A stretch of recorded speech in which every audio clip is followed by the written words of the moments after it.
allow losers to rewrite history. It's God's side and the other side. Country bumpkin black dude that can't talk good over cabbage and look like Mr. Potato Head. I didn't want to be a movie star. No, you couldn't be a movie star. Ricky Smiley can't act, cause Ricky Smiley can't act. Why is he in a dress again? He didn't be wanting to Barbie, and you gotta tell him no. Sid ain't got no special, you remember? Steve ain't got no special, you remember? Ricky ain't got no special, you remember? Sir, I have 12 comedy specials. If you Diddy or whoever you is, TVJ, 20 of them. I won't stop burning you down until there ain't nothing left. Rubble on top of rubble, and I'll still be bombing. Look like a wall, Richard. Look like a wall. Haze on the corner, they talking real loud. Spreading no light, trying to bring me down. Enemies lurking, but I won't back away. Got a vision in my mind, I'm here to stay. Put my crew beside me, we rise like a tide. When the storm gets rough, we ain't gonna hide. Rock and get us swilling, but it won't touch me. Only love around, that's how it's gonna be. Keep moving forward, never looking back. The truth's in the power, it's an unstoppable track. In the city lights where dreams collide, we hustle through the night, fire in our stride. Whispers in the dark can't dim my glow. With rhythm in my soul, I'm ready for the show. We break the chains, rewrite the rules in this concrete jungle where nobody's fools. Unity sings louder than the lies they scheme. In the heart of the struggle, we dare to dream. Keep moving forward, never looking back. The truth's in the power, it's an unstoppable track. Another Queen Ahmadiyyah production. Haze on the corner, they talking real loud. Spreading no light, trying to bring me down. Enemies lurking, but I won't back away. Got a vision in my mind, I'm here to stay. Got my crew beside me, we rise like a tide. When the storm gets rough, we ain't gonna hide. Rock and get us swilling, but it won't touch me. Only love around, that's how it's gonna be. Keep moving forward, never looking back. The truth's in the power, it's an unstoppable track. In the city lights where dreams collide, we hustle through the night, fire in our stride. Whispers in the dark can't dim my glow. With rhythm in my soul, I'm ready for the show. We break the chains, rewrite the rules in this concrete jungle where nobody's fools. Unity sings louder than the lies they scheme. In the heart of the struggle, we dare to dream. Keep moving forward, never look. All right. Hello, everyone. Thanks for tuning back in once again to the original Queen Ahmadiyyah Shakur show. I'm your host, Queen Ahmadiyyah Shakur, and this is your daily vitamins. So as you're coming in, please feel free to go ahead and subscribe to the channel if you haven't done so already.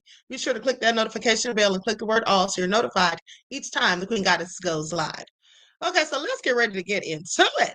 Now, I was going to start at 6 o'clock, but alas, it was storming here really bad. And I was worried that the lights would go off or the internet would go out or something crazy. Okay, so that all being said. All right, hey, we the people. Mel is here, Panther Strike, Nessa G, DJ Big Six. All right, the lovely T. Let's get into it, Anita Harrell. All right, Easy is here. Okay, Pearly, I see you, beloved. Laverne is in the house. All right, Abolia Faletti. All right. Well, that all being said, everyone hit that like button. Thank you in advance. All right. With listen, and also if you have not been receiving your notifications, please do yourself a favor and double check to make sure you're still subscribed, because you know that people get unsubscribed. All right. Hey, Panther Strike, we the people. Okay, so shout out to all my loyal royals and to everyone tuned into the Queen. All right. With that all being said, Jag, how do I say that? Is that Jag Odd a Rogue or J God a Rogue? I'm just gonna call you Jag because that's the first 4 letters, or the first 3 letters. Okay. A shout out to you, beloved. Pretty Wings is in the house. All right, let's get into it. So, y'all, we have a lot to cover, and I don't want to be here all night, so I'm gonna talk as fast as possible. I'm joking, but we do have a lot to cover. Okay, so let's go ahead and get started. Before we do, let's have a brief word from my sponsor at 12 Tribes. All right. Shout out to OG Patrice. Here we go. Do not buy 12 Tribes on Earth hair growth oil and hair magic elixir unless you want super healthy, gorgeous hair that grows. They have a whole line of amazing hair growth products, including hair growth leave-in conditioner spray, hair growth shampoo, hair growth spray, and hair growth butter. I'm starting to sense a theme here. They include quality natural ingredients. They smell amazing, and you can see the results for yourself. So if you're looking for healthy hair growth for your natural or relaxed hair, try 12 Tribes on Earth today.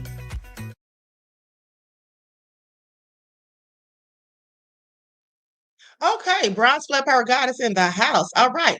So with that all being said, don't forget you can purchase 12 Tribes hair oil at Etsy.com. Just look for Lisa Crafts. You can also find it at Walmart.com. Okay, and don't forget that she sells beard oil. All right, XX Frank Nitty is in the house. Okay, so let's get into it. Let's get into it. First things first. Well, I'm sure you've heard by now that Hernandez Govan has been found not guilty in the case of young Dolph. Okay, so let's go to that report. Let's go to that report because he was found not guilty. What do y'all have to say about that? 13 bringing you breaking news. The jury has reached a verdict in the trial of Hernandez Govan. He is the man accused of organizing the murder of rap star Young Dolph almost 4 years ago. Yeah, that jury is being seated right now. Govan facing first-degree murder and conspiracy to commit first-degree murder in the death of rap star Young Dolph. As it turns out, this jury will have deliberated for right at 3 hours. A couple hours yesterday. Looks like about an hour or so today, and they have a verdict now.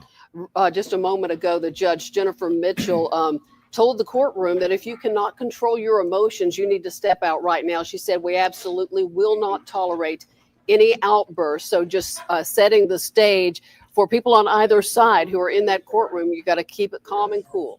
And there is Mr. Govan there standing between that man in the glasses and the woman there in the glasses to his left. Let's listen in. We, the jury, found the defendant Hernandez Govan not guilty in count 1 of the indictment.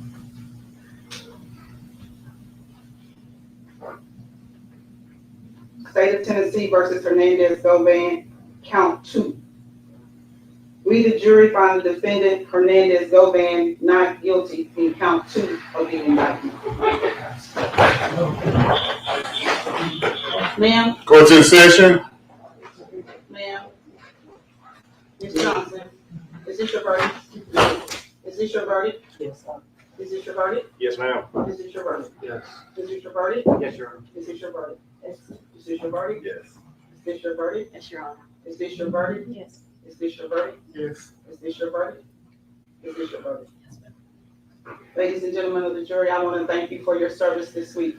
You've done exactly what the court asked you to do, which was to sit, listen to all the proof, and come to a decision. You are excused. Jury's excused. Thank you. Go ahead, John. Court's still in session.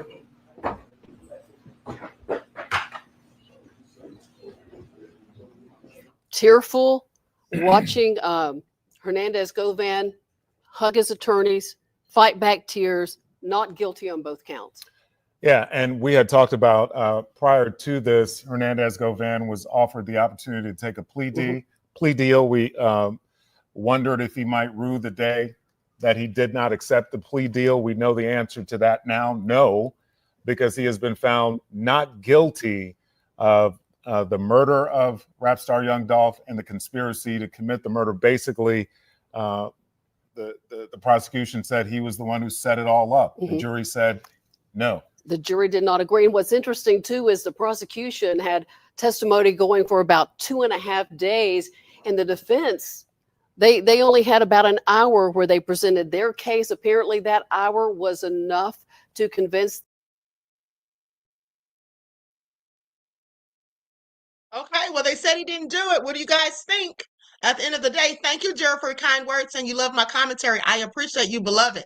Okay, Panther Strike said, Dr. Francis Cress Welsing and Neely Fuller spoke extensively on white supremacy's approval of bussy bites who lost their manhood.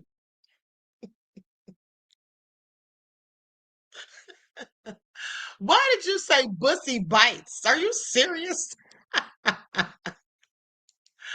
I am so done. Okay, now with that all been said, Nino Brown, for those of you who know Nino Brown, he's very dramatic and theatrical. I'm going to go to his video because Nino Brown says that the reason Hernandez wasn't found guilty is because they want Yo Gotti. What do you all think about that? I've been hearing Yo Gotti's name popping up too. Okay, so with that all being said, I'm going to go to his video. I'm sure he won't mind. All right, I'm going to use an overlay just in case he does, however. But I'm interested to hear what he has to say. Now, I didn't hear this video yet, but I did hear the video he did some days ago, and he was basically saying that somebody named Yo Gotti.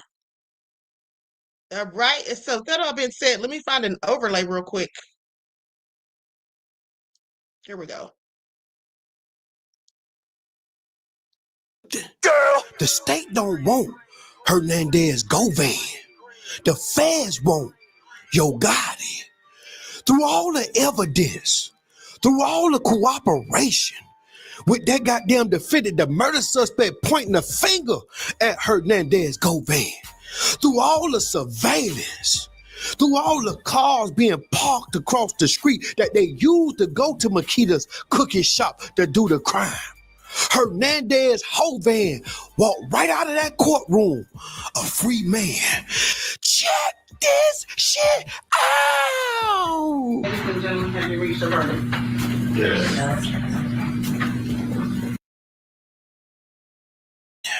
Well, let's Imagine being able to build an app with your name on it, just by thinking about it. Meet Base 44. It's about to get real messy and shocking, because this how the feds work. Remember all those attempts on young Dolph's life that happened outside of Memphis? Remember when they shot at Dolph in California, North Carolina? Remember every time Dolph was shot at, Yo Gotti was in the same city, and Big Juke was too. Remember 2 of Yo Gotti CMG members being arrested for the shootings, and one of them still in jail right now, his main man, Keyon. Remember when Black Youngster was facing charges behind the North Carolina shootout? And I know y'all ain't blind. You also see when shit got real in this case, Black Youngster bagged back from CMG. He not an independent artist. He ain't on CMG no more because he knows what Hernandez Hovan knows. The feds finna track Yo Gotti finances and try and prove that he conspired the plot to murder Adolph Thornton Jr., young Dolph, just like they did Diddy. They proved that he financed his freakos. I strongly believe, allegedly, that the feds have tapped the state on the shoulder and told them, fall back. We got this. And I also believe that's why Yo Gotti been real quiet, silent, and moving different out here in the goddamn hip-hop streets. It's clear as day. The only beef that Young Dolph had that went to the streets was with CMG. And things got real bad and escalated when Young Dolph made that hit, 100 shots. And he had another song that really went big, Play With Your Bitch. Those 2 songs alone was definitely what pushed that $100,000 envelope with Adolph Thornton Jr. name on it. I think Young Dolph should have had armed security in Memphis at all times. Because even though Yo Gotti had that privé restaurant out there, whenever he came out there, because he didn't stay out there, he stayed in Atlanta. And then he moved down here to Miami. He always have armed security. That's how you got to move. Even when he came back to that funeral with his brother, Big Juke, the one they're accusing that set this mastermind this plot, got killed there. He still had armed security and he got in and got out. See, I know y'all be wanting to think because somebody moving without security that they gangster. That ain't gangster. That's dumb. When you got money and you went from hitting licks, you become the lick. You got to move around in low-key cars. You got to move around with black armored trucks following you, man. You can't be riding around in no camo car. They can spot you and know that's you, following you from the gate. They don't supposed to know what you're in. You know you got money. They ain't got to know you're getting it like that. Because Memphis is definitely the murder capital. But what's finna happen next is going to shock the entire industry. Because the feds finna step in and they coming with hot tea and they going to throw it all over Yo Gotti's shirt. And when they do, it's a 96.5% they get a RICO conviction. But what y'all think? Now I got a question for you. What you think would have happened if young Dolph signed the CMG? He went from being a barber to signing the CMG. Do you think he would have been bigger or he still would have been alive? Or do you think he made the right decision? Do you think that young Dolph made the right decision riding around the city in them camo cars without security? He got his brother, and yeah, they got the sticks, but you gonna need more than that shit because two coming at you and bullets don't got no eyes. That's exactly how he died. Do you think that was smart? Now, I believe that man was strong and smart by taking a stance on his career and controlling his own destiny and not signing with CMG. I believe he created generational wealth just by doing that alone. But I feel sorry for his kids. I feel sorry for his widow that gotta lay on her pillow every night and weep herself to sleep, knowing that one of young Dolph murder defendants is now free and walking the streets, and he probably know where she at. Think about what I'm saying. But I do know how the feds play. Trust me, if you had any kind of federal cases, you know they don't talk. But when they come, they coming with that teeth. And you ain't gonna be able to remove that stain off your shirt because you finna get them 30 years to 50 years. You better ask Boosie. He thought he was off on that gun charge, and they looped back around and got his ass. And I feel sorry for him, but that's how the feds get down. They don't let up when they feel like they got you. And they know they got some on Yo Gotti. They just brewing the tea right now. But when they get the poet, they gonna spill it on his shirt, and he ain't gonna be able to have enough money. I know he got some money, but you ain't got enough money to fight the feds. Ask Puff Daddy. He a billionaire. But y'all comment below and let me know how y'all.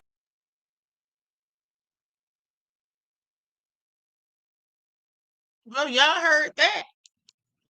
Okay, shout out to Nino Brown, honey, because I don't know any of that, what he was saying. That's why I let him say it, okay? I didn't know any of that stuff. Dunmore family said he just eat and gossip.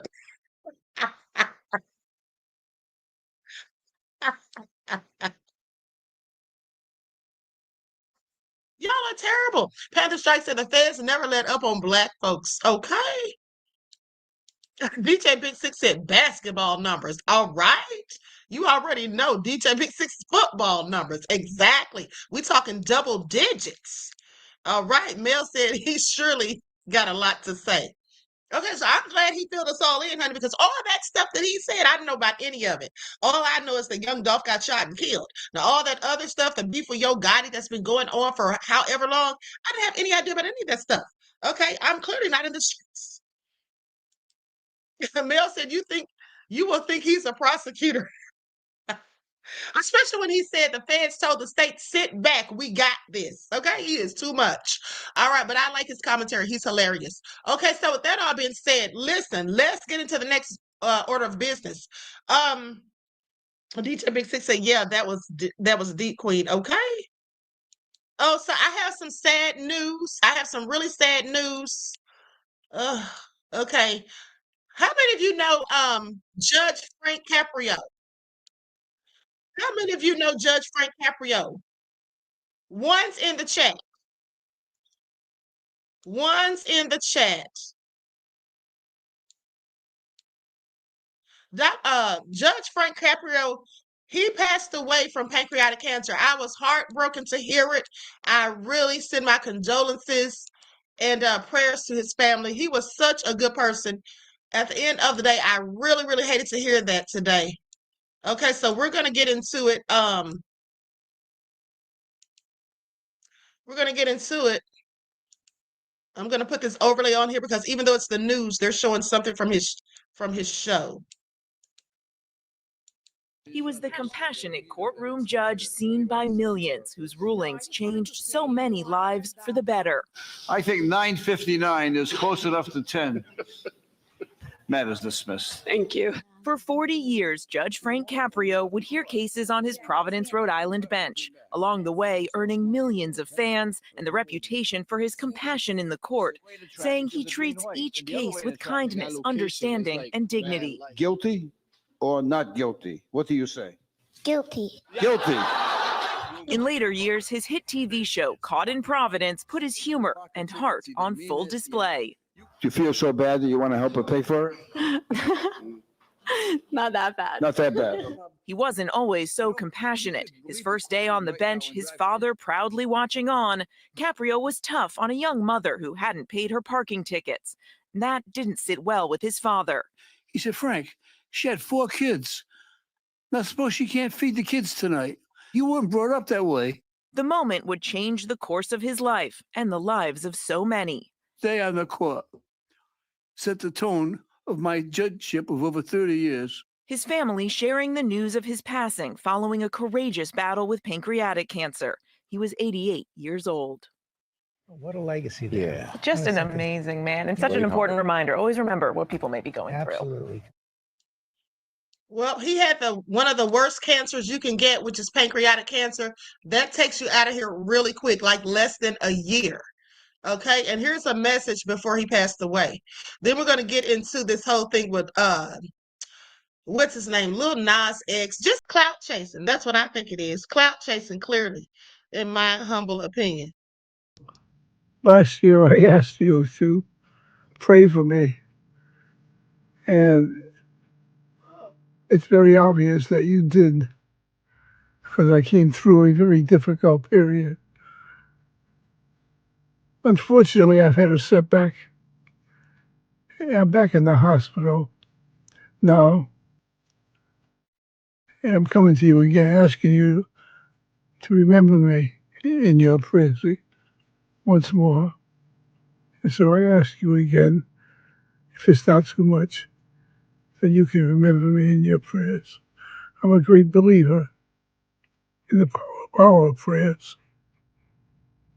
I think the Almighty above is looking over us. So remember me, please. All right, well, that was heartbreaking. So with that all being said, prayers and condolences to his family. I'm quite sure that he will definitely be remembered because he was a good person who had a really good heart, and he always did what he could to help people, whether they were right or wrong with their cases. Okay, he did mostly traffic cases and things like that. Okay, Desmond said, rest well with the ancestors. Okay, so with that all being said, Panther Strike said Judge Caprio was a great and fair judge. Absolutely. Absolutely. Pancreatic cancer is something else. Okay, Patrick Swayze died from that.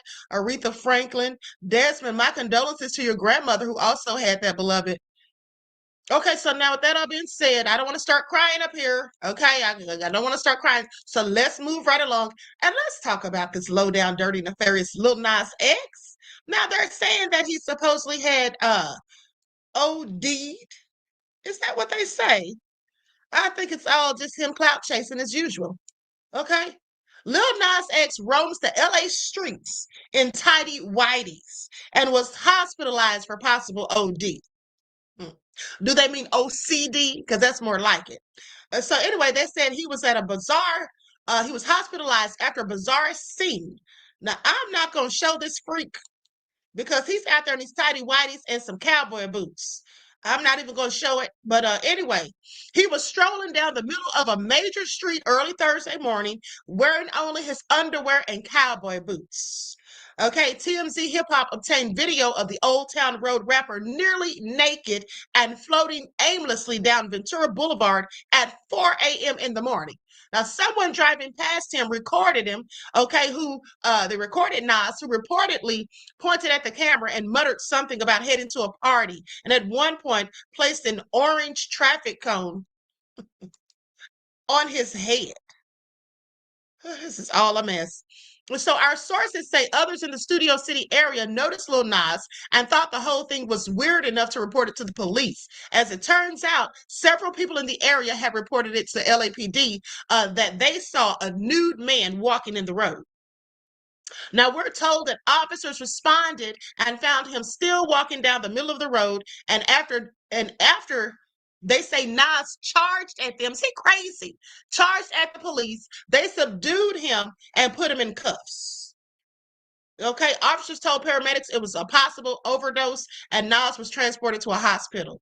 Okay, law enforcement sources tell us that Nas still could face charges, but for now, he's getting treated at the hospital.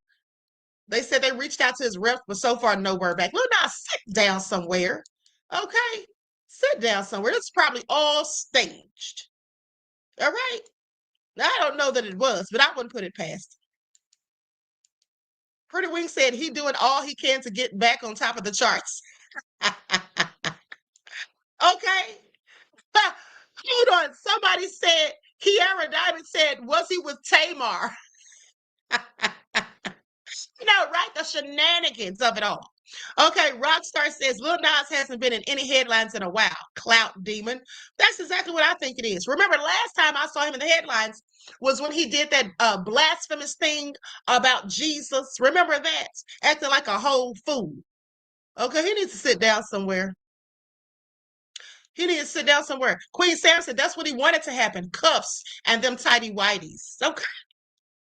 Speaking of tidy whities, let's talk about what's going on with these men in Atlanta. What is really going on with the men in Atlanta? I'm so glad you asked. First of all, there are men in Atlanta. Now, we know that there's a lot of LGBTQ men here, but these men that are doing these things, they're supposed to be heterosexual. Okay, so why are they doing it? Well, I'm so glad you asked, because they're doing these demonic rituals, okay? A lot of these men down here in Atlanta, now remember, Atlanta is like the Black Hollywood, okay? You got Tyler Perry Studios here. You have lots of movies being made here, lots of opportunities and things like that. There's a lot of celebrities here and all of that. And some of these fools are out here doing things because they're involved in rituals. Okay, I want y'all to pay attention. Now, what in the hell is Lil Baby doing? Looking like a bad bitch. Okay, looking like a whole bad bitch. Looking like a city girl. Okay, looking like a city girl. Wearing his Uchi cutter shorts and a crop top with his belly out and holding a purse. Okay, holding a purse. Do y'all see that? Do y'all see that? Sit down somewhere, okay? Sit down somewhere. And then we got this one right here. These two. This is all ritual stuff they're doing. Okay, this is all ritualistic stuff they're doing, and I have told you all about this more than once, about these satanic and demonic rituals that they engage in, and these are the kind of things they ask them to do, and the ones who want to get down with the get down, the ones who want to come up, they'll go ahead and do it. They will go ahead and do it. Really?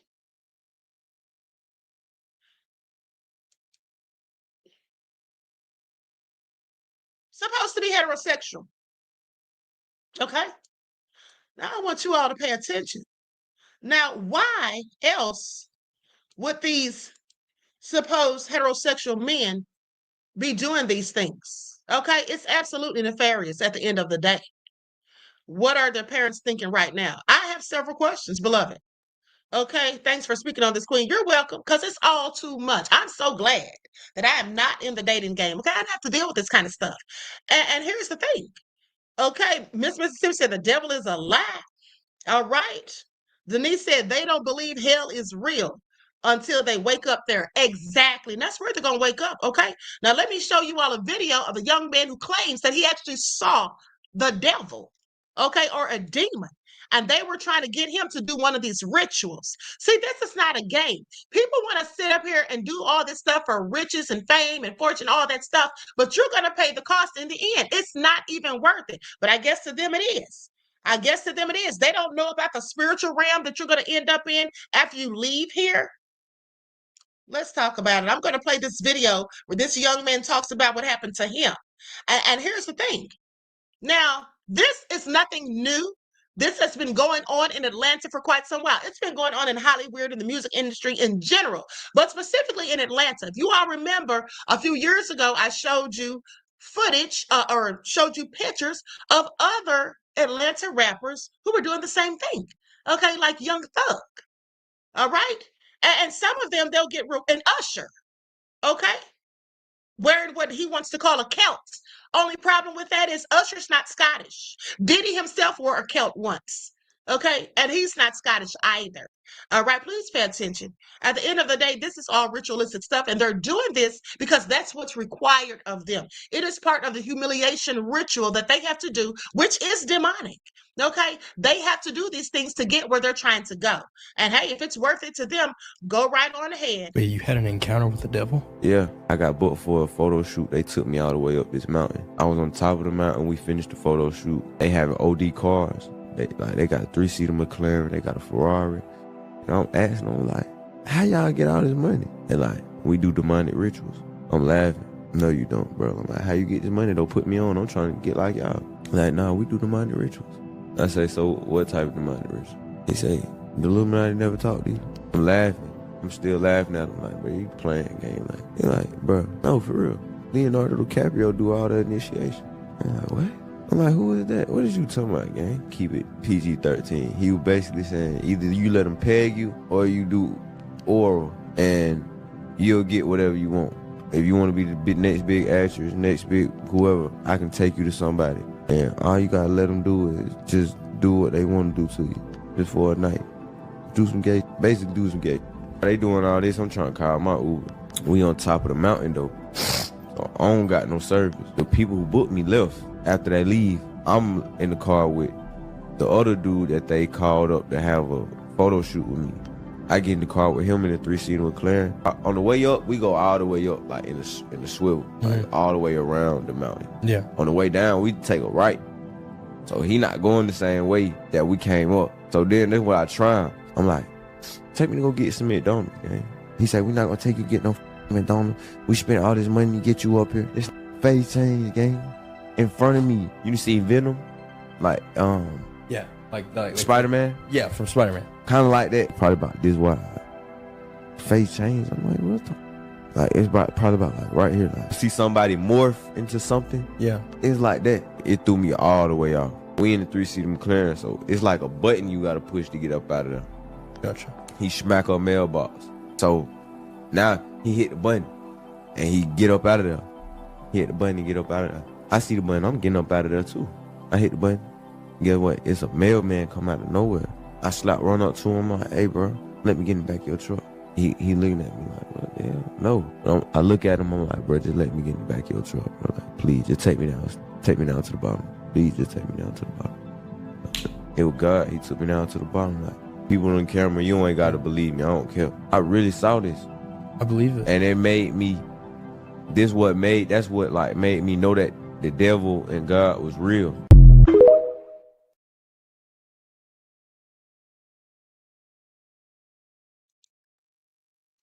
Now that's a darn shame. Y'all hear that? And when he asked the man to let him get in the back of his truck, he didn't bother to tell the man what he had just seen, because who would believe it?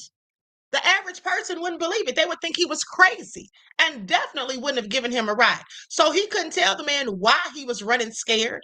Okay, I want y'all to pay attention. All right? These people are doing anything and everything. All right?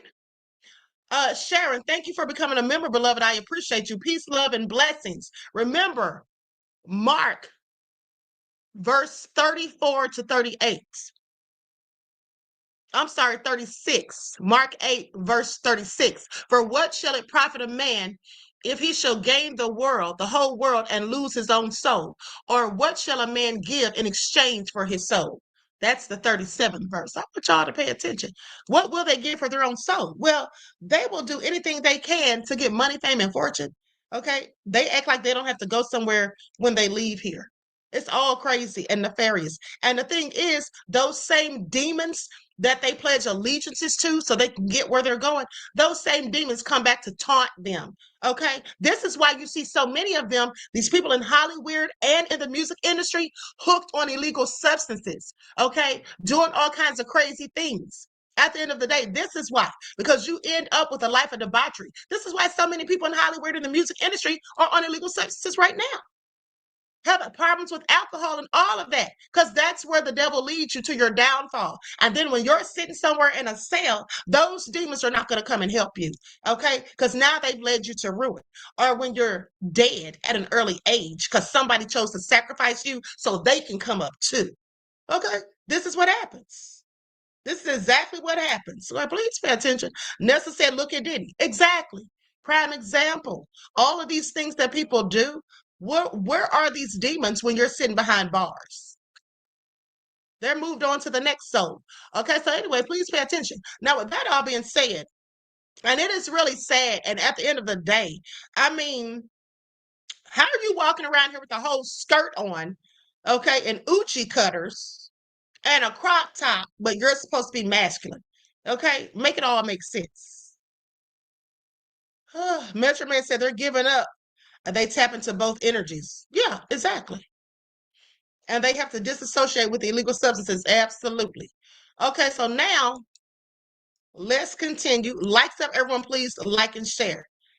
Now, I hope you all know there's a hurricane. There's Hurricane Erin coming, and it's bringing all these floods and all that stuff. That's why I was late getting on here.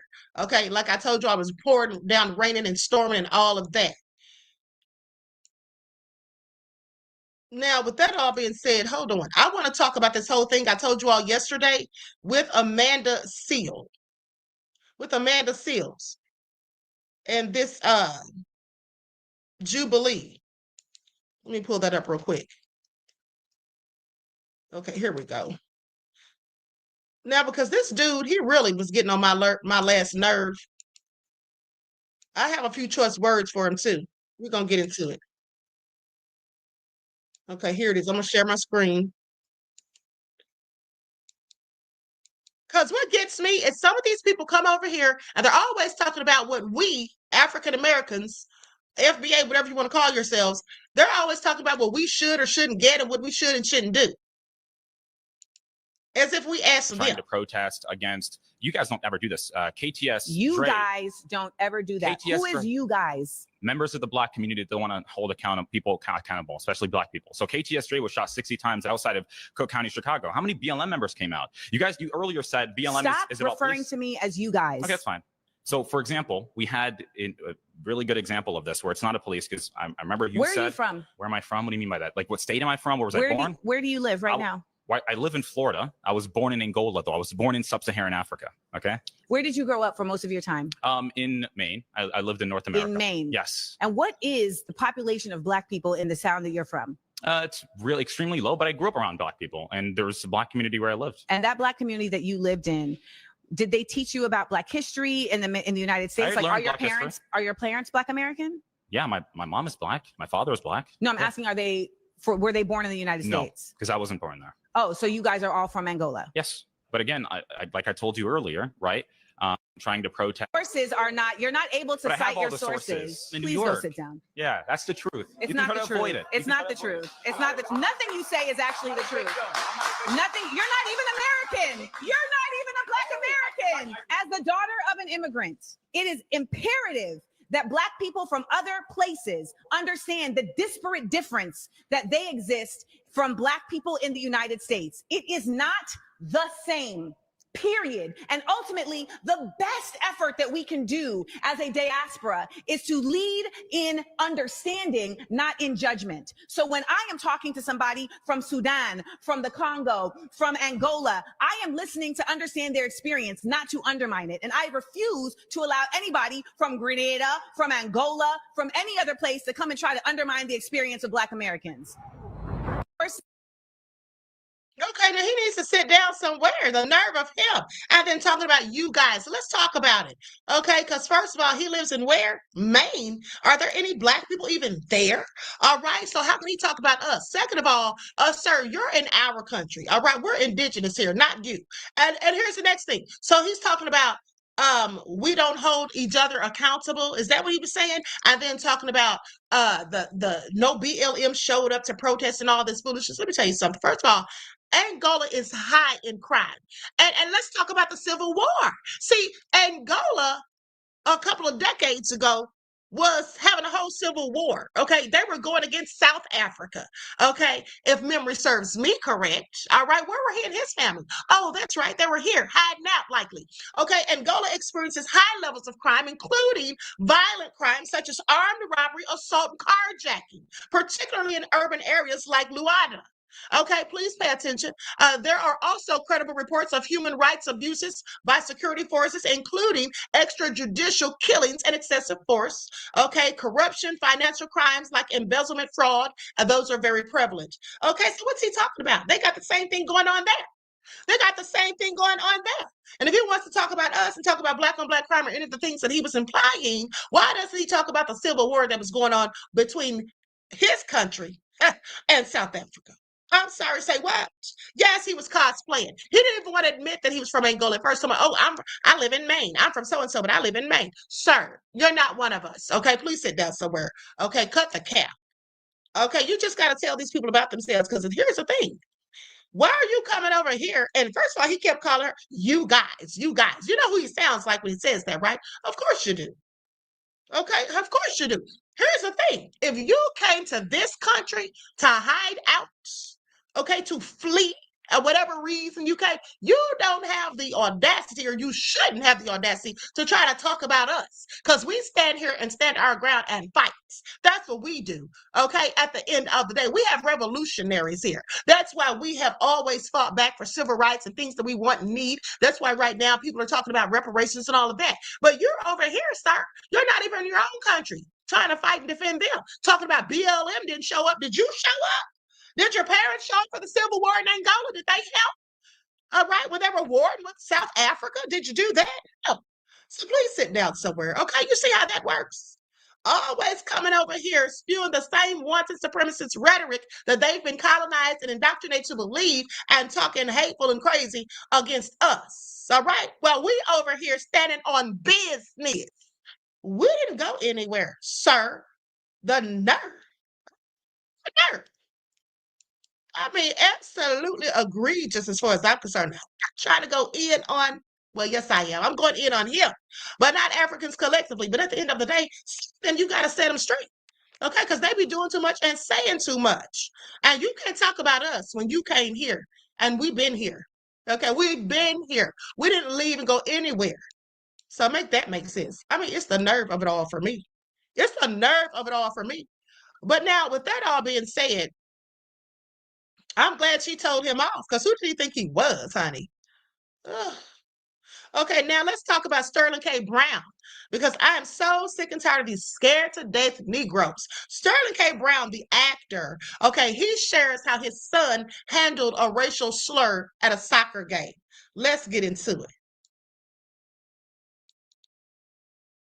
Let me ask you all something. He is benefiting from our fight with them. Yes, that's the thing. That's the thing of it all. You come over here being so ungrateful and so judgmental and low down to us, looking down on us, frowning on us, not all, but some. And at the end of the day, if it wasn't for us, you wouldn't even be here. That's what's the gag of it all. You wouldn't even be here. It was our ancestors who fought and marched and boycotted and all of that. Okay? Who endured all sorts of atrocities. And the nerve to come over here and talk trash? Are you kidding me? Don't even get me started. Okay, now let's talk about Sterling K. Brown because he's opening up about how his teenage son handled a painful moment on a soccer field. Now, during a recent roundtable for the season 2 of his show, Paradise, the actor recalled that his 14-year-old son, Andrew, was called the N-word after being spat on during a game. Now, what? Say what? Say what? Now, you call me the N-word, that's one thing. That's one thing. But you spit on me. Ooh, don't even want to imagine what'll happen. I don't even want to imagine. Do y'all hear this? Do y'all hear this? And let me guess, his son took the high road? Okay, let's get into it. So he says, people reported that Brown contrasted his own temperament with the calm way his son handled the situation. First of all, who's calm when somebody spits on you? I wish a wick would, honey. Okay, I wish you would. All right. So he says, my children have never been in a fight. And you think that's a good thing? You think that's a good thing, sir? They've never been in a fight. See, let me tell y'all something. Now, see, he's bragging about that like it's a good thing. They've never been in a fight. Y'all think that's a good thing? Once in the chat if you do. See, unless you get into a fight, you don't know how to defend yourself. Okay? And words doesn't always do it. All right? He said they've never been in a fight. Well, no wonder he was calm. Because I've been in plenty of fights. All right? In my younger days, I've been in plenty of fights. All right? But anyway, never started one, but I finished them. Now, he goes on to say that my children's never been in a fight. 14-year-old and a 9-year-old. My 14-year-old was in a soccer game where a boy spat on him and he saw the spit and he walked up to the ref and he goes, "Ref, this dude just spat on me." And the ref was like, "I didn't see it, so I can't do anything about it." "Oh, I bet you didn't see it, so you can't do anything about it." Okay.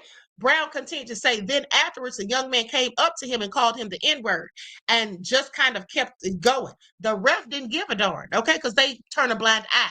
So goes on to say, my son didn't tell me until after the game. And I was like, yo, man, how come, he says, how come we didn't beat his A?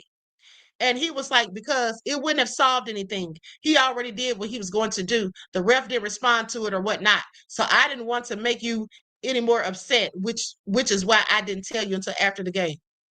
So teaching your son to be a wuss, teaching your son to be a wuss and not to stand up for himself. Let me tell you something. He sounds crazy. Okay, see, this is what I'm talking about right here. This is what I'm talking about right here. You condone this? You think that's okay?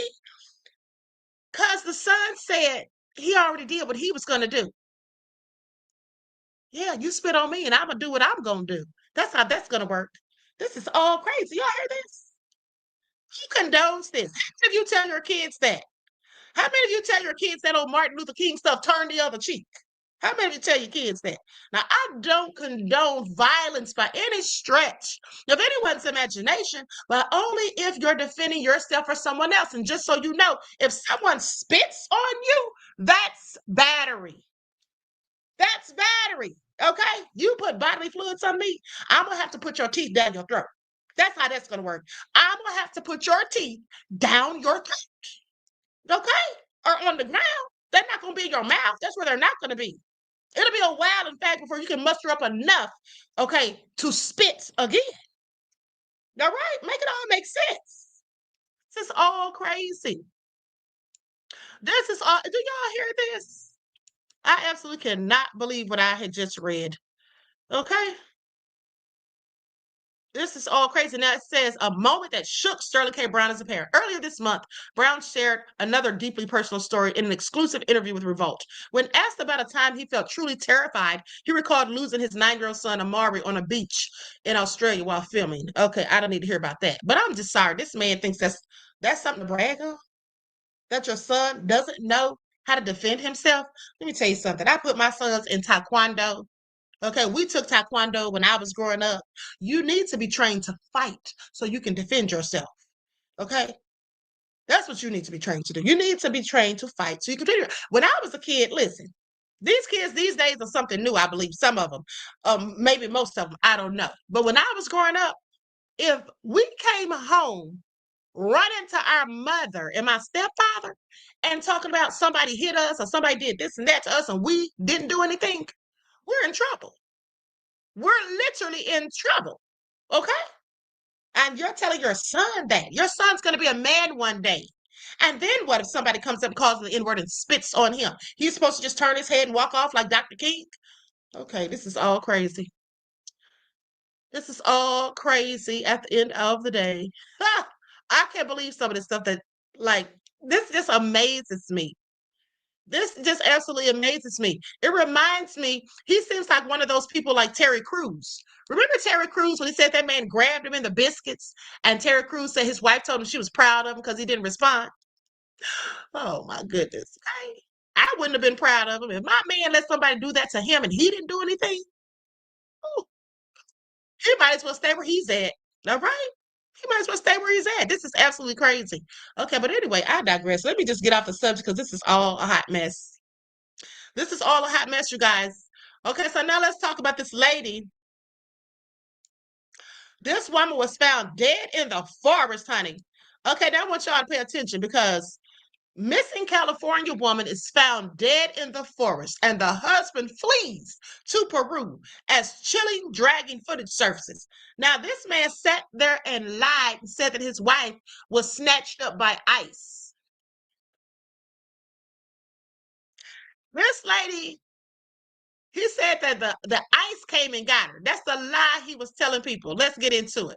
The body of Sheylla Gutierrez, 33, was found in Angeles National Forest on August the 16th. And chilling surveillance footage, her husband, Josimar Cabrera, he got the same name as Lisa Cabrera, my dear sister. Okay, appears to be seen dragging a heavy item wrapped in fabric. Authorities now suspect that Cabrera, they suspect him of killing his wife, a 33-year-old woman who was reported missing in California, and she was found dead in the forest. Her husband is the lead suspect in her death and was allegedly seen dragging a large object from the apartment that they shared with their 3 children. Now, Crescenta Valley, Altadena, and Montrose Mountain search and rescue teams found the body of Sheylla Gutierrez over the side of an embankment in the Angeles National Forest at approximately 10 a.m. local time, according to the sheriff's office statement. She is survived by her 3 children. This is also a beautiful young lady. This is a darn shame. Gutierrez was pronounced dead at the scene, and the cause of death will be determined by the Los Angeles County Medical Examiner's Office. Gutierrez was missing from Lancaster, California on August the 12th. Okay, the Los Angeles County Sheriff's Office believes that her husband, 36-year-old Josimar Cabrera, who is suspected of killing her, has fled to Peru. Their 3 children were found safe in Peru and taken into protective custody on August the 16th. On August the 13th, during their investigation, the Los Angeles County Sheriff's Office found video surveillance appearing to show Cabrera dragging a large object from the Lancaster Boulevard apartment complex. This is awful. Family member says, I'm very depressed, but I have to be strong for my grandchildren. This is all so sad. This man killed this woman. This man killed this woman. And here's the thing. He's talking about she got snatched up by ICE with his lying self. That's the lady right there. Beautiful young lady. 33 years old. Had 3 children. Now, with that all being said, here's the video. Hold on. Let's go to this video.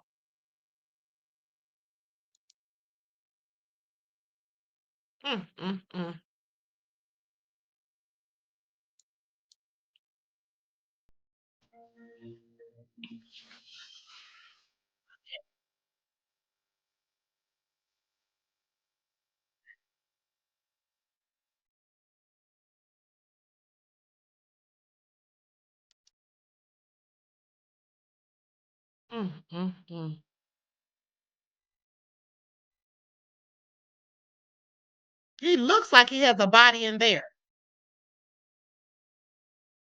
Dirty devil.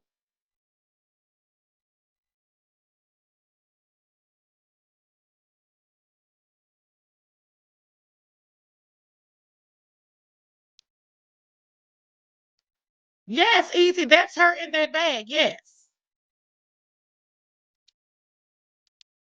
Just nefarious, honey. Okay. My aunt says that this diabolical. Now her children have no mom. Exactly. So sad. That is so darn sad. Condolences, prayers and condolences to her family. That's awful. Absolutely nefarious. Now let's talk about you all's president. Let's talk about. No, wait a minute. I almost forgot to tell you guys this. What did I tell you all just yesterday? I think it was. What did I tell you guys earlier this week? Didn't I tell you guys once in the chat, if you remember that I told you, didn't I tell you guys that the way they're whitewashing history and trying to rewrite history, Trump specifically? Okay, didn't I tell you all that years from now, they'll be saying that we were the slave owners and they were the slaves? Didn't I tell y'all that? Once in the chat, if you remember me telling you that. Once in the chat, if you remember. Didn't I literally just tell y'all that days ago? And I told you they'll be saying Tupac was white too. And if y'all think that sounds funny, it's not, because they already said Jesus was. And the Egyptians. Well, check this out. I told you all this. Y'all go start listening to me. Listen to what they're saying now. This came out today from Newsbreak. Fake history. Let me show this to y'all. They said they're now saying that most of the slaves were white. I did not tell y'all. Please pay attention. Y'all see that? Fake history. Republican candidate pushes conspiracy. Most slaves were actually white. Didn't I tell you guys? Okay, I want y'all to pay attention. I knew it was coming. I knew it was coming. And you see, that's why they won't give you reparations. That's why they won't give you reparations. Okay? That's why they don't want to give you reparations, because that disproves the lie, the narrative they're trying to put out. And I already told you guys that. I said in the McGraw-Hill book, and you know who makes those books, right? They had in there that the slaves were workers who came over here voluntarily. That's the lie they were pushing some years ago. Okay? I'm telling y'all. Yeah, here's what it says. This is all crazy. And shout out to OG Patrice for sending me this, as well as that last story about the other story I just talked about. So a Republican candidate for state senate in Georgia shared a conspiracy theory clip from a MAGA-aligned rapper claiming that the Atlantic slave trade is fake history, that most slaves were actually white, and that modern Black Americans are indigenous to North America. Well, you know, that's true. Two things can be true at once. We are indigenous to North America, okay, once called Turtle Island, but we were still slaves. So what's he talking about? Okay, what's he talking about? This is all crazy. Stephanie Donegan, a candidate for a state senate district in the far north of the Atlanta metropolitan area. Okay, this is what they say. This is all wait a second. Now, y'all really are not going to believe this. This lady who said this is Black. I want y'all to pay attention. She's Black, and she got this from MAGA. Quoting racist rhetoric from MAGA, lady, really? Yeah, that's what she did. Shared the conspiratorial clip in June. A screen recording captured by Midas Touch reveals that it was reported by Josh Fiallo. So she got it from Josh Fiallo, who don't look like her. Isn't that stupid? Now, so she's sitting up here going along with this foolishness. Hold on, let me continue. Now, the video, which remains online, includes commentary from the MAGA-aligned rapper Waka Flocka Flame and another Black American who rejects the historical record of slavery in America. In the video, Waka stated, "I have no African descendants in my blood. I'm a Native American, so I'm literally Cherokee." Okay, what does that have to do with white folks being slaves, though? He might be that, but what does that have to do with white folks being the most slaves? Hold on, let me just continue, because this all sounds real crazy. Now, goes on to say, I am all Cherokee Indian. Okay, none of these claims has any basis in historical or genealogical evidence, contemporary records, as well as genetic data and cultural connections spanning back hundreds of years. Make clear that Black Americans, at least those data, or at least the data to the founding era, were brought as part of the Atlantic slave trade from Africa. Donegan, an avowed election denier, has also vowed as part of her platform to eliminate Dominion voting machines. Okay. This is all I need to know. How much is Trump paying her? How much is Trump paying her? Because this sounds like Trump's foolish rhetoric. It says, which have formed the basis of endless GOP conspiracy theories about the 2020 election and prompted extensive defamation litigation by the company against Fox News and other right-wing sources. The controversy follows another blow-up this week after Trump raged in an online post at the Smithsonian for teaching visitors how bad slavery was. The state Senate district Donegan is running in is holding a special election to replace GOP State Senate Brandon Beach, who resigned to serve as a U.S. Treasurer in the Trump administration. She faces 6 other Republicans in the race, along with 1 Democrat. Talk about selling your souls. Talk about selling your souls. Now, got these folks out here. Now they're MAGA, and now they're trying to deny slavery. Wow, it's so sad, y'all. It is so sad, but oh, okay. Let me continue. It's the shock of it all for me. And I want you to pay attention. Now, they threw Waka Flocka in there because Waka Flocka did say that he's indigenous to this land. Okay, well, this is all true. There are many Black people here who are indigenous to this land. Okay, they too were enslaved. Okay, they too were enslaved. So what are they talking about? But hold on, there's more. There's more. Because let's talk about Trump with his little no good self. You know he's always up to something, right? Trump wants to stop states from voting by mail and using voting machines. See, this lady's working for him, clearly. President Trump announced Monday on his social media site that he plans to lead a movement to get rid of mail-in ballots and voting machines in the country ahead of next year's midterms elections. Part of his plan, he wrote, includes signing an executive order that would bar states from using mail-in ballots and potentially some voting machines. He said without evidence that the voting machines are highly inaccurate, no proof of this, mind you, as well as more expensive than watermarked paper ballots. Most U.S. voters already vote using paper ballots, and research has consistently found hand-counting ballots to be less accurate and more expensive than using machine tabulators. This is what Trump says. Now, Trump, whose long spread baseless claims about the security of mail ballots, also falsely claimed that the U.S. is the only country that uses mail voting. I know that's a lie. You know how I know that's a lie? You know how I know that's a lie? Because they do it in China as well. Okay, they do it in China as well. Sit down somewhere. Saying we're going to start with an executive order that's being written right now by the best lawyers in the country to end mail-in ballots because they're corrupt, Trump says. And then later on Monday, during a meeting with Ukrainian President Vladimir Zelensky at the White House, he said, and it's time that Republicans get tough and stop it because the Democrats want it. It's the only way they can get elected. Show yourself down, orange man. Although Trump himself urged his supporters to vote using mail ballots prior to the 2024 election, mind you, Democrats have been significantly more likely to vote using mail-in ballots compared to Republicans since the 2020 election. That gap has only gotten wider in recent elections as GOP-led states have passed more restrictions on this method of voting. I am so done. But legal experts say that Trump does not have the legal authority to tell states how to run their elections. Michael Morley, a professor at Florida State University College of Law, told NPR that the Constitution gives Congress, not the president, the power to regulate federal elections, saying there's really nothing that the executive branch can do on this on its own in terms of direct mandates. Well, apparently Trump doesn't care about the rules. Any changes to the president's legal authority would require actions from Congress. This is what UCLA law professor Richard Hassan said.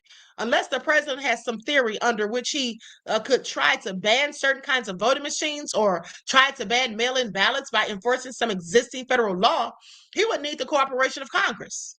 Okay, which I think he'd be unlikely to get to have any kind of federal interference with how the midterm elections will run. This devil is busy. I want y'all to pay attention, honey. Trump has no idea. Now, David Becker, the executive director and founder of the nonpartisan nonprofit Center for Election Innovation and Research, said the founders deliberately gave the president no role in how elections are conducted. Good. Hamilton foresaw and made clear in Federalist 59 that a democracy must diversify power of elections in order to protect itself from an overzealous executive like Trump. Okay? And therefore, power over elections would reside with the several states. Now, it would also be a logistical stretch to append how states run their elections as midterm primaries get closer. This is what Matt Germer, director of the governance program, said. Okay. Now, for one, any executive order is likely to face litigation, which could take a while to sort out. And then states would have to likely pass new laws or implement new voting plans ahead of the voting. In some places, I think things like restricting voting by mail mechanically would just mean forcing more people to come in and vote in person. This is what Germer says. And they need to make sure that they invest in the resources in person for in-person voting to maybe account for that. He said officials would have to find more locations to host polling places. And he said volunteers would need to be trained and facilitate those voting places. Said it would be a huge undertaking. And I think realistically, it's highly unlikely that he could end voting by mail or end the use of very particular voting machines in time for 2026 right now. Barbara Smith Warner, executive director of the National Vote at Home Institute, which advocates for wide use of mail-in voting, said it would be nearly impossible to actually get rid of mail-in voting in such a short time frame. This is how you know Trump's desperate. Please pay attention. But she said she believes the larger effort here is to destabilize next year's election. Efforts to eliminate this are ignoring the facts and really are just trying to undermine confidence in our elections overall. This is yet another power grab of federal overreach into the states' rights to run their own elections, she says. Hazen said that Trump has tried to interfere in elections before by seeking to overturn the results of the 2020 election, which Trump lost. So he said it would not be surprising if he were again trying to interfere with a major election. And so now is the time to take the preparations on the part of states and parts of courts and others to ensure that the elections that we conduct in 2026 will be conducted with fairness and integrity. Trump, sit your ass down somewhere. It's all a hot mess. Oh, hot mess. And then let me tell y'all what else he said. He didn't finish. He didn't finish there because he said something for a joke, but he was serious. When I tell you all Trump is up to some shenanigans, let me tell you what else the fool did. Here's what he said. Trump gets a laugh from Zelensky after joking about not having elections in 2028. Now, do y'all remember this? Hold on. Let me see if I have this. Hold on. I think I have the video of that. Let me see if I happen to have that.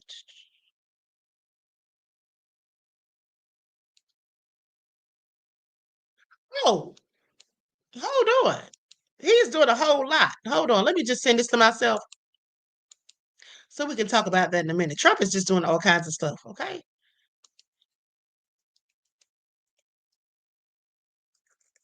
Hold on, beloveds.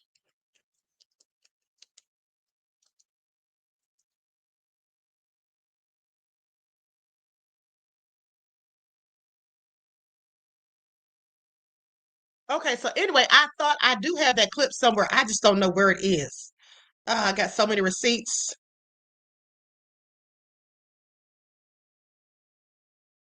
Okay, anyway, with that all being said, listen, here's what the fool said. Trump said, now he said it like he was joking, but he was serious, trust me. He said that if there's a war, there won't be an election. So is he going to start a war just to keep from having an election? U.S. President Donald Trump sat down with Ukrainian President Vladimir Zelensky and a cadre of European leaders on Monday, August the 18th, to discuss Ukraine's security and work toward a possible peace agreement with Russia. Now, the summit marked Zelensky's first time back at the White House since his explosive Oval Office meeting in February. You know, the one where Trump kicked him out and totally disrespected him and told him he was ungrateful. When he was berated by Trump and Vice President J.D. Vance and accused of being ungrateful towards the U.S. Now, while the mood between the world leaders was lighter this time around, certain statements from Trump raised eyebrows among critics. During one part of their press conference, the U.S. president latched onto a statement by Zelensky about pausing elections during wartime and spun it to hint at the possibility of him outlasting his two-term limit in 2028, saying, "So you're saying during the war, you can't have elections?" This is what he said, completely interrupting Zelensky when he was talking. "So let me just say, 3.5 years from now, if we happen to be in a war with somebody, no more elections." Oh, that's good. Now Trump's getting ideas. Okay, please pay attention. Now, Monday was far from the first time that Trump has hinted at plans to stay in the White House beyond his constitutionally allowed time frame.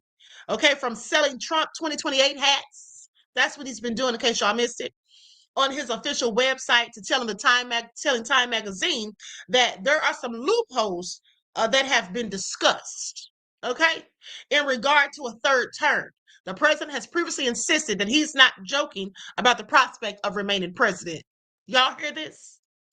In a March 30th interview with NBC, Trump didn't expand on the methods by which he could serve a third term, but his supporters have proposed a few different possibilities. Now, the most straightforward would be amending the Constitution either by a 2/3 vote in Congress or by 2/3 of U.S. states agreeing to call a constitutional convention to propose the changes, both of which are considered highly unlikely. A third method would entail Vance winning the 2028 election on a Vance Trump ticket and then resigning so Trump can stay in office. Oh, he's really trying his luck. Trump's former chief strategist, Steve Bannon, said in March that he was working on ideas to get the president elected again. He said, "I think we have a couple of alternatives." This is what he told Chris Cuomo during an interview. He said, "We'll see what the definition of term limit is. I'm a firm believer that President Trump will run and win again in 2028. We've had greater long shots than Trump 2028. That's not going to happen, okay? I promise you it's not. In addition to Zelensky, the Trump White House also hosted NATO Secretary General Mark Rutte, okay, European Commission President Ursula von der Leyen, Finnish President Alexander Stubb, German Chancellor Friedrich Merz, French President Emmanuel Macron, Italian Prime Minister Giorgio Meloni, and UK Prime Minister Keir Starmer of a multilateral meeting on Monday afternoon. Now, the group visit from European leaders came just days after Trump's early 3-hour summit with Russian President Vladimir Putin in Alaska. During their sit-down on August 15th, the two leaders made great progress, according to Trump. Putin was playing him like a fiddle as usual. Okay, but did not reach a ceasefire agreement because you can't get Putin to do anything he doesn't want to do. Trump, with your stupid self. Now, they say we had an extremely productive meeting and many points were agreed to. This is Trump. There are just a few, very few that are left. Okay, this is what he told the reporters. Some are not that significant. One is probably the most significant. Trump's meeting with Putin, however, also had him thinking about future elections. On the morning of August the 18th, he went on a lengthy social media rant about mail-in voting after mentioning that it was something that he and Putin had discussed. Let me tell y'all why Putin wants Trump to stay in office. Let me tell y'all something. Putin, don't make me fall out with you, because here's what it is. Putin likely wants Trump to stay in office because he has control over Trump. Okay, he has control over him. All right. Panther Strike said Putin is secretly shelling the hell out of Ukraine. You mean, shelling the hell out of Ukraine? Right. Putin don't give a rat's behind about Trump. No, he doesn't. And you're right about him shelling the hell out of Ukraine. But here's the thing. Adrian said, can you imagine if Trump screams, "I'm not effing leaving"? What if he handcuffs himself to the Oval Office? Okay. Please answer Trump. Don't think you may hurt yourself. Okay. Trump, I don't know where you going, honey, after your term is up, but you getting the hell up out of here, out of that Oval Office. That's what you're going to do, whether you like it or not. I'd be damned if Trump's going to be in office in 2028. That's what he's not going to be. Okay. Do I need to call the ancestors? Voodoo, anyone? Okay. This is all crazy. Y'all know I don't do voodoo, but in times like this, we might have to start. Okay, if Trump even thinks he's going to be in there for another time, can y'all imagine? I don't have time for it. How about y'all? I do not have time for it. Okay, one box says when scripture speaks of the world, it often refers not just to the physical earth, but to a system of values, structures, and powers opposed to God. Yes, beloved, absolutely. And Trump is all of the things that oppose the Most High. Okay? Nessa said we all need to call the ancestors. That's what I'm trying to tell y'all. Okay, that's what I'm trying. We absolutely do. All right? This is all a hot mess. 1 John 2:15-17 describes the world as characterized by the lust of the flesh, the lust of the eyes, and the pride of life. All sounds like Trump. Again, beloved. Ha! Panther Strike says, send him a chicken foot, queen. Okay, I'm so done. All right. Dervis said over his decrepit body. I know that's right, beloved. He needs to sit down somewhere. Trump, you're not going to be in office in 2028. That's what you're not going to be. Okay, please pay attention. All right. My aunt Egypt said, Queen, yes, call the ancestors. Metro Man said this administration is like watching Tyler Perry, The Oval. Exactly. Okay, it's a joke. Like this can't be serious. They have to be trolling. They gotta be trolling. All right. Trump is crazy. Anyway, Method Man, I said Method Man. Metro Man, thank you for your contribution to the channel, beloved. Peace, love, and blessings. And also thank you for that other cash app you sent me. I appreciate you. Okay, this is all crazy. Hold on. Easy said it's not voodoo, it's black magic. Well, whatever we gotta do, darn it, okay? Desperate times calls for drastic measures, is all I'm saying. All right. So anybody know anyone from Haiti? Call them up right now. Okay? Please pay attention. This is all a mess. But hold on, it's worse. Because here's the next thing that Trump's got on his agenda. So you know he was talking about taking away hold on, where is it? He's talking about saying children over the age of 6 are no longer dependent. Did y'all hear about that? Because that's another thing he said. Let me pull that up. Here it is right here. I want y'all to pay attention. This is what Trump is doing right here. This is not a laughing matter. If y'all have children, okay, this is not a laughing matter. Let me show you all this. Would strike an especially harsh provision in this bill that is rooted in cruelty, not policy. This simple, straightforward amendment would strike the work requirement provision in this big, bad, ugly bill that lowers the age of what we call a dependent child from 18 to 7. From 18 years old to 7 years old.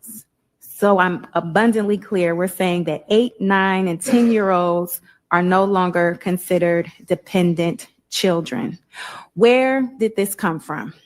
Why is this necessary? Since when is a first grader not a dependent child? Preventing families with children as young as 7 from losing food assistance, that is what we're debating here. This isn't about waste, fraud, or abuse, and we all know it. It's the excuse, not the reason. So I'd like to invite the Republicans on this panel to explain to me, to my colleagues, and to the American people, how exactly does taking food away from struggling families with young children make this country safer, stronger, more secure, healthier, or even great again? Because the Republicans on the Agriculture Committee couldn't answer that question. And maybe that's because they didn't even bother. My amendment would strike an especially harsh provision in this bill that is rooted in cruelty. You heard that? A child over 6 is not a dependent. Yeah, that's where they're going with it, people. That's where they're going with it. Now listen to this, because remember that lawsuit that Letitia James won against Trump for what they called civil fraud, which it should have been just regular fraud, and he should be in prison by now. But unfortunately, he's in the White House. It's called privilege. Well, here's what's happened with that. An excessive fine that violates the Eighth Amendment. The appeals court vacates the $454 million civil fraud judgment against Trump and his family business. Yeah, they don't want Trump to lose his generational wealth. Please pay attention. So they say in a flurry of varying opinions spanning 323 pages, a panel determined the massive punishment imposed on the 45th and 47th president, who hopes to be the 48th president, by the way, and the Trump organization and the company's other executives, including Eric Trump and Donald Trump Jr., said it was unconstitutional. Yeah, that's what the judge said, or a panel said that. They say while the injunctive relief ordered by the court is well crafted to curb defendants' business culture, the court's disgorgement order, which directs that defendants pay nearly $500 million to the state of New York, is an excessive fine that violates the Eighth Amendment of the United States Constitution. The prevailing concurrence in the fractured decision issued by the 5-judge panel reads, saying while harm certainly occurred, it is not the cataclysmic harm that can justify nearly $500 million rewarded or awarded to the state. It is a virtue of the statute that the Attorney General may act as she did in this case before a potential catastrophe occurs to deter further fraudulent business behavior by defendants specifically and to police market behavior generally. However, having achieved these goals, the state is not entitled to compound its victory with a massive punitive fine.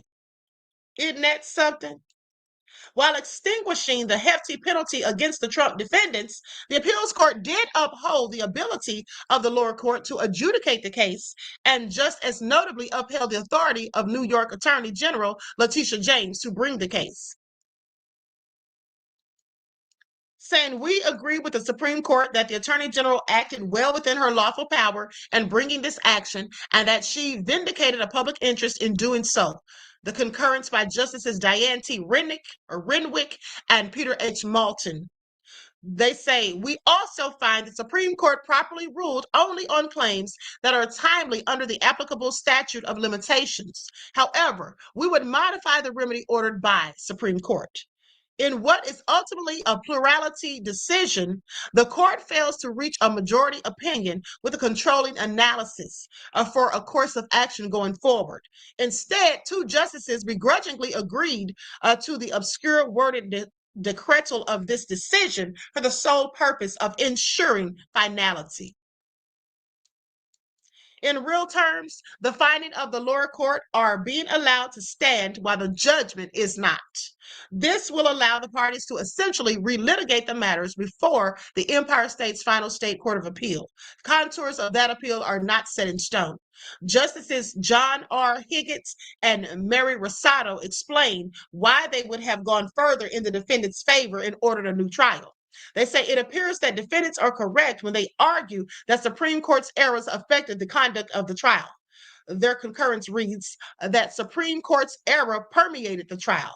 The secondary concurrence explores the trial court record at length and reaches the conclusion that Justice Arthur Engoron mixed up the elements of the 2 different causes of actions. So they're saying he made a mistake and didn't know what the hell he was doing. They say illegality and fraud.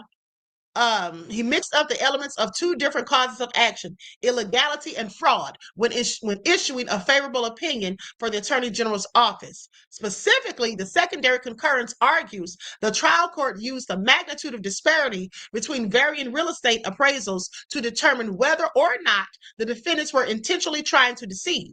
That the justices argued is not how the law is written. The 5th panelist, Justice David Friedman, would have even gone further in the defendant's favor and dismissed the case entirely.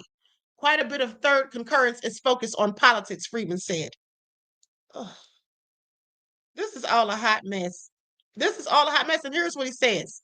I'm troubled that my colleagues are affirming Supreme Court's liability finding, notwithstanding that 3 out of the 5 members of this panel clearly believe that the judgment should be vacated. as the Attorney General has not yet proven her case. Nonetheless, what emerges from this court's vacating of the $500 million disgorgement award, with which I concur, is the frustration of what appears to me to have been the Attorney General's true aim in bringing this action. Plainly, her ultimate goal was not market hygiene, as posited by Justice Moulton, but political hygiene, ending with the derailment of President Trump's political career and the destruction of his real estate business. She wanted to take Trump down and leave him broken, busted. That's what, and make sure he can run. Okay. The voters have obviously rendered a verdict on his political career. This bench today unanimously derails the efforts to destroy his business. Isn't that something? These people are scared of Trump. You can't convince me of otherwise. These people are scared of Trump and they're doing whatever he tells them. Because you know why?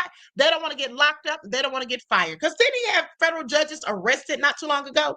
The tertiary concurrence advises the court to correct clear error in the context of an earlier decision in the same case. So once again, Trump gets off. In the earlier decision, Ivanka Trump had James's allegations against her dismissed due to the statute of limitations, while the case against the other Trump defendants went forward. Here, Friedman would have the holding in that earlier case actually foreclosed the present case entirely, because he does not think James's lawsuit and the ensuing judgment vindicate any clear public purpose. Similarly, the secondary concurrence would apply the holding in that earlier iteration of the case to remove several legs from James's argument due to the statute of limitations. Okay, I'm not going to read all this crap. I'm just mad about it at the end of the day. So basically, Trump doesn't have to pay all that darn money. And I was really hoping that he would. Okay, I was really hoping that he would. He has paid no one for any judgment to date. Ask E. Jean Carroll if she got her $5 million. Nope. Exactly. Why did they keep letting this man off the hook? I almost said something, so let me calm down, because I almost said the wrong thing. I would have to edit this whole video. Okay. Anyway, I am livid. Y'all see how Trump just skirts his way out of stuff? These people are all scared of him. And that's what I'm talking about. All these people keep talking trash and complaining about what Trump's doing, but none of them are doing anything to stop him. Why isn't this man being impeached? Why isn't this man being impeached? I think he's made some sort of pact with the devil, and the devil's protecting him, because he gets away with everything. Literally, how do you become the president with 34 felonies and ties to Jeffrey Epstein? And we all know what you were doing with Epstein, Trump. Trust me, we know. You don't have to release the list for us to find out. We already know. We already know. The witnesses, the victims have already told us. They've already spoken. Okay? They have already spoken. And it's so interesting, like I told you all days ago, that Trump and many of the Republicans were all going in because they wanted Obama to show his birth certificate. They demanded that he show his birth certificate, but they don't have that same energy for Trump. Okay, they wanted Obama to show his birth certificate to prove that he was a United States citizen, but Trump doesn't have to release the Epstein list to prove that he isn't a PDF file. Yeah, that's how that goes. So I want y'all to pay attention. Anyway, I am so over it at this point. Y'all know Representative Nicole Collier spent the night on Texas's House floor, right? After refusing the police escort. Y'all know that? Y'all know that? Yeah, slept on the House floor. Darn shame. Claudette said this is madness. It absolutely is. Panther Strike said Trump gives Satan a lap dance right after Lil Nas X. Okay? This is all terrible. Why Dems or Congress not trying to impeach? Exactly. That's why I'm telling you, they're all seemingly complicit. They can sit there and talk trash and act like they're going to do this, that, and the third, but at the end of the day, these people are all just giving Trump what he wants and letting him do whatever. And he's not getting any consequences. Trump is one grandfather away from being an immigrant. Wait a minute. Isn't he an immigrant, though? His father fled here from Germany. Okay, his father fled here from Germany. All right, where he owned a brothel and sold illegal substances, allegedly. Did y'all know that? And we know Melania is an immigrant, and so are her parents. Okay, so are her parents. I mean, the things that this man gets away with are absolutely just amazing when you think about it. That's why I don't care what any of these politicians say. None of them are to be trusted. They're just not to be trusted. Okay. And so anyway, I'm about to be out of here because I'm so annoyed. Let me ask you all this. Let me ask you all this. Because I was in New York for the Diddy trial. So I missed some of the things that were headlined in the news. But did any of you, please put ones in the chat. Do you all remember hearing about a month or so ago? Actually, it was in June. Because I just found this out today. Somebody literally sent me this, and I didn't get it until today because they sent it to my ex account. And I really don't be checking it like I should. But did you all hear about a black man by the name of Earl Smith who was found hanging from a tree in upstate New York? Once in the chat if you all heard about that. This happened while I was in New York, and I didn't hear anything about it. Breaking news, Amanda Seals has been said she's FBA bandwagon. Y'all heard about this? I didn't hear anything about this. I didn't hear anything about this. Mel said, Queen, I live there. You do? So they hung this man in upstate New York. I know it's true. But they said he did it to himself. I did not know anything about this. Okay. I'm going to go to the footage for those of you who didn't know anything about it, like myself. This is all crazy. Hold on. I was shocked and appalled and clearly livid to find this out. And I'm like, it's true he did not do this to himself. No, we never do. Our people never do. No black person's hanging themselves from trees. That's not even happening. This is absolutely crazy. That's him right there. According to the Times Union, officers found the body hanging from a tree on Westerlo Street in Albany, New York, last week. Police pushed back against the possibility of the lynching. Isn't that what they always do? Nothing new. Ruling the black man's death was a suicide. At this time, based upon preliminary investigation, the circumstances appear to be consistent with suicide and no evidence to suggest that the incident is criminal in nature. Albany police said this in a statement. Police haven't publicly confirmed the man's identity, but social media users have identified him as Earl Smith.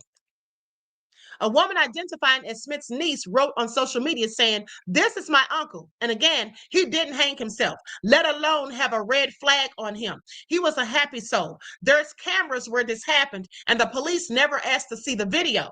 What are they covering up? That video will tell us everything we need to know. I work in Albany and live in the area and haven't heard a single thing about this until right now. How is nobody saying anything about it?" This is what one TikTok user commented on a video shedding light on the incident, saying this is being actively covered up. It's our duty as a community to ensure this doesn't get erased, another person wrote. In 2025, and we're just supposed to swallow that and move on? No, not this time.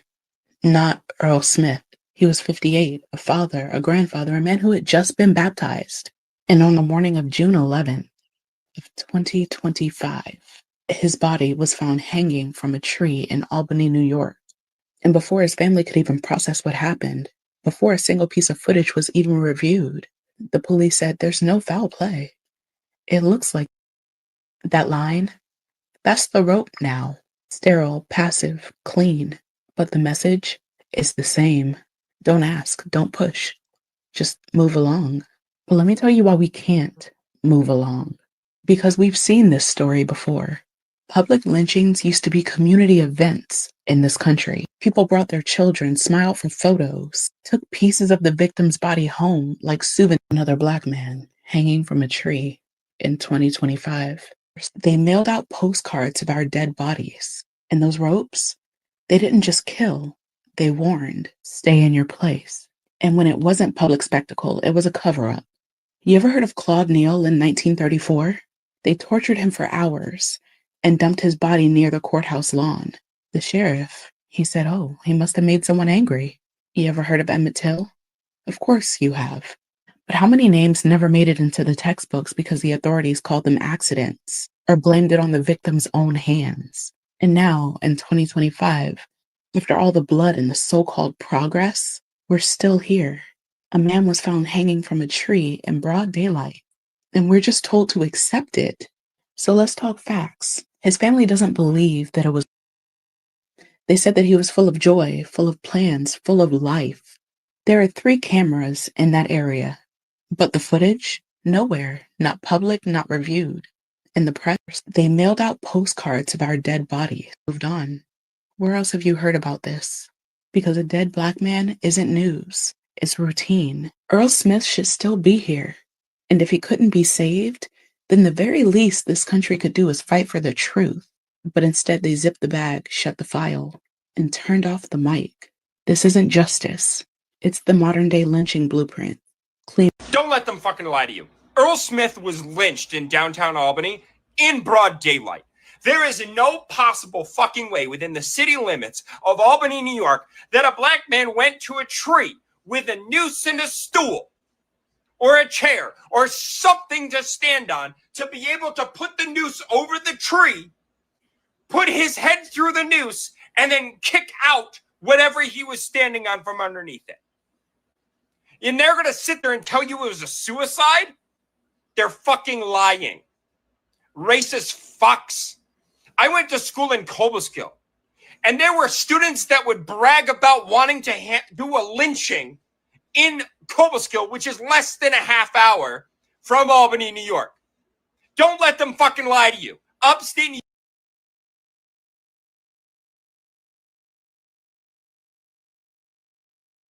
I find it all so nefarious. Yeah, I didn't know anything about that. I didn't know anything about that. That's amazing to me. How did I not hear that when I was in New York? Like, how did I literally not hear anything about that when I was in New York? That's crazy. And how come, better yet, a better question is how come none of you that heard about it sent it to me? Y'all send me stories about everything else. Y'all send me stories about everything else. Nobody sent me that story. Well, somebody sent it to me on Twitter, but I'm just saying, nobody in the chat sent it to me. Absolute crazy. Absolute craziness. And here's the thing.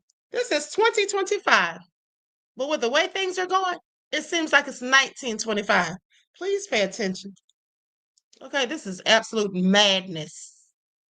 But you know, sitting here talking about it and complaining is not going to do us any good. It's not going to do any good. And at the end of the day, for the Africans who don't like people who look like me, do you think when they get ready to put a rope around somebody's neck, they care if you're African or African American? I'm sure they don't. Okay, I'm sure they don't. Now, with that all being said, I'm about to be out of here. Hold on. Let me see the update on these hurricanes before I go.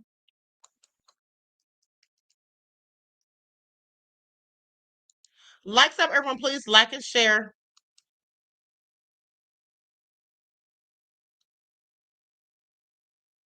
Okay, here we go. This is from 52 minutes ago.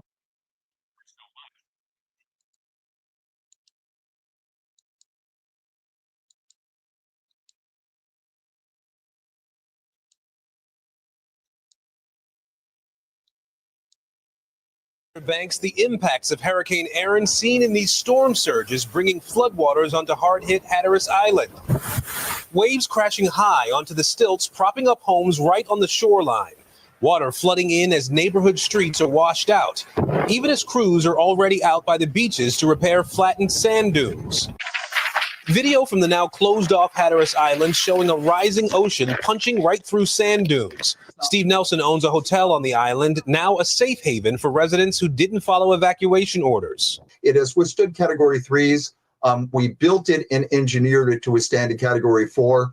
May we never test that? We can last about 6 weeks without anything from the outside. Victoria Murray did evacuate Hatteras with her kids, moving their vacation to Kill Devil Hills. We are avoiding the beach. We are avoiding the water.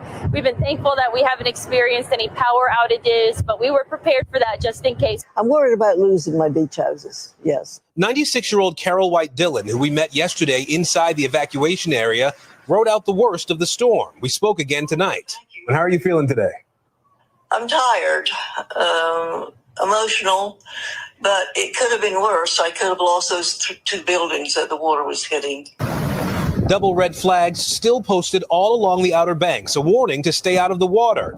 The Category 2 hurricane with a wind field larger than Hurricane Katrina remains hundreds of miles from the coast.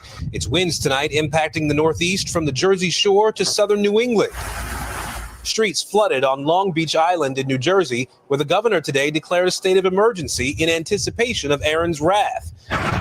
Lifeguards patrolling the beaches to make sure there are no swimmers. They're bummed that they can't be out on the beach. Now, even with Aaron moving on now, the Outer Banks is not out of the woods just yet. The high tide is just starting to come in, and it is possible that the storm surge could be the worst yet. Tom? We thank you for watching, and remember. All right, y'all heard that. Y'all be careful out there. If y'all live in any of the surrounding areas where they're going to be having the floods and the hurricane and all that stuff, be safe and make sure that you're following your lifeline, stocking up on food, you know, all your survival things that you need, your food, your flashlights and all that, everything, generators if you can, and find somebody that you can barter with for things that you don't have. Okay? It's like, anyway, with that all been said, I love you all to life. I hope you all enjoy the rest of this evening. Each one teach one. That's how we grow and thrive. Do something productive, constructive, but never destructive. And always remember, beloveds, to keep the Most High first in your lives. Peace.